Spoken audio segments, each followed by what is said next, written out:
ჯერ კიდევ აქტიურია საქართველოში და მინდა გითხრათ, რომ ერთ-ერთი საინტერესო თემა, რომელიც არჩევნებს უკავშირდება და შეიძლება თითოეული ჩვენგანის ცხოვრებაში იყოს მნიშვნელოვანი, ეს არის განათლების სისტემა და საერთოდ კულტურა არჩევნების, როდიდან შეიძლება ადამიანი ამ თემასთან იყოს დაკავშირებული, რაღაც გაცნობიერებული ჰქონდეს და ინფორმაციაც მიღებული. Ქალბატონი ჩვენ გვესაუბრება ადამიანი, რომელიც სამოქალაქო კლუბს ხელმძღვანელობს ერთ-ერთ სკოლაში და გეტყვით აქვე, რომ წიგნი, რომელიც ჩვენ ვიპოვეთ და რომის შესახებაც გვესაუბრება, სწორედ არჩევნების თემას ეხება და თავად ქალბატონი ჩვენ გვესაუბრება, რამდენად საინტერესო იყო ეს თემა. როგორ მოიფიქრეთ, რომ ეს წიგნები, საარჩევნო თემატიკა ყველაფერი ერთად ყოფილიყო გაერთიანებული? უპირველეს ყოვლისა აღნიშნავ იმ ფაქტს, რომ თავისუფალი არჩევანი ნებისმიერი ადამიანისათვის დაბადებიდანვე ეს არის უმნიშვნელოვანესი, რომელიც ერთ-ერთ ძირითად უფლებად თავდაუწევს. ამის შემდეგ უკვე მithumetes 21 საუკუნის სწავლებაში, თანამედროვე სკოლის მიმდინარეობაში განსაკუთრებით აქტუალური არის უკვე ამ საარჩევნო კულტურას დაწყებითი კლასებიდანვე მიეჩვიოს მოსწავლეები და მithumetes საქართველოში როდესაც ცხოვრობთ იმ გეოპოლიტიკური და სტრატეგიული დანიშნულების შემდეგ და ახლახანური დემოკრატიის გზაზე საარჩევნო კულტურაც სამოქალაქო საზოგადოებისთვის ერთ-ერთი უმნიშვნელოვანესია. სამოქალაქო კლუბში ძალიან ბევრი რესურსი გვაქვს თვალსაჩინოებითი, სადაც სიმბოლური გაჭირვა არის თავარი სამოქმედო დევნისა და დევიზის ახსნა, რაც თითოეული მოსწავლე თანამშრომლობს სკოლასთან არსებულ აი ამ კლუბში. ეს რესურსი, რომელიც ამ წუთში გვაქვს შემოთავაზებული წიგნების სახით, კომბინაცია არის წარმოდგენილი ორი განსხვავებული მასალა, ეს არის შუშა და ეს არის მუხაო, ქაღალდით არის წარმოდგენილი, ორი წიგნის სინთეზით წარმოგიდგება, ეს არის კონსტიტუცია და ადამიანის უფლებათა საყოველთაო დეკლარაცია. თითოეულმა მოსწავლემ ძალიან კარგად იცის, რომ როგორც თითოეული მათი ოჯახისთვის, როგორც შიდა საოჯახო სიტუაცია, ასევე გარესამეზობლე უმნიშვნელოვანესია წარმატებისათვის, ქვეყნისთვისაც ძალიან მნიშვნელოვანია, როგორც საშინაო პოლიტიკის მოწესრიგება, დელეგირება, გადანაწილება, ასევე საგარეო პოლიტიკის. ეს ის სამართლებრივი საერთაშორისო დოკუმენტებია, რომლის გარეშეც დემოკრატიის აშენება ფაქტიურად წარმოუდგენელია.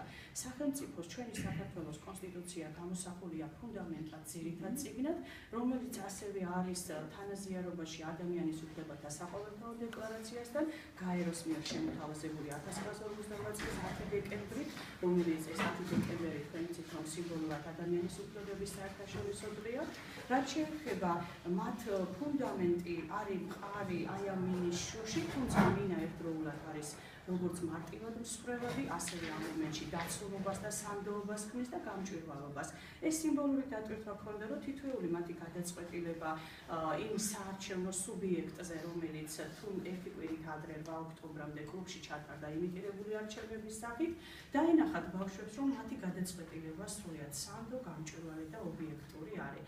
ჩვენი მთავარი მიზანი კლუბის ზუსტად ეს არის, რომ დემოკრატიის შენებაში საარჩევნო კულტურა იყოს გააზრებული, გაცნობიერებაზე დაფუძნებული და ეს არ მოხდეს მიკერძოებით გადაწყვეტილება არ მიიღონ იმ მნიშვნელოვანი თარიღი, როდესაც სრულწლოვანები გახდებიან და საარჩევნო ხმის უფლებას მიიღებენ. აი რამდენად საინტერესო იყო პროცესი, აი აქ ამ შუშაში არჩევნები ჩატარებული იყო და თავიანთი ხმები დაეფიქსირებინა. ეს იყო ძალიან მნიშვნელოვანი დღე, ძალიან ბევრი სტუმარი გვესწრებოდა უშუალოდ პროექტის ხელმძღვანელი წარმომადგენლობა საქართველოში, ვინც წარმოადგენს ამ პროექტს, მათი მეთვალყურეობით მოხდა საარჩევნო პროცესი ყველა ელემენტის დასრულებით იყო, მაგალითად ნაკადის მოწესრიგებიდან დაწყებული ბოლო საარჩევნო სუბიექტი და დამოუკიდებელი რომელსაც უნდა ჩაანდეს ეს პროექტი, თვითონ ბავშვებიც საუბრობენ, რომ ეს მართლის თავისუფალი გარემო, თავისუფალი სივრცე, როდესაც კომპეტენტურად ეჩვევიან უკვე საარჩევნო კულტურას და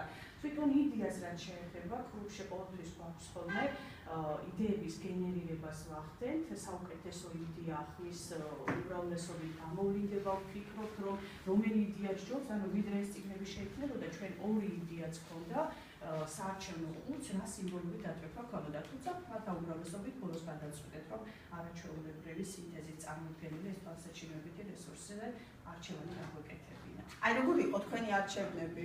მოლოდინი გაამართლა, წინასწარი გქონდათ ალბათ რაღაც მოლოდინი თუ მოლოდნელი შედეგები დაიდო? ჩვენი მიზანი იყო თავარი არაერთი კონკრეტული რომელიმე სუბიექტზე გაგვეკეთებინა აქცენტი, არამედ საარჩევნო პროგრამა ყოფილიყო განხილული და გააზრებული.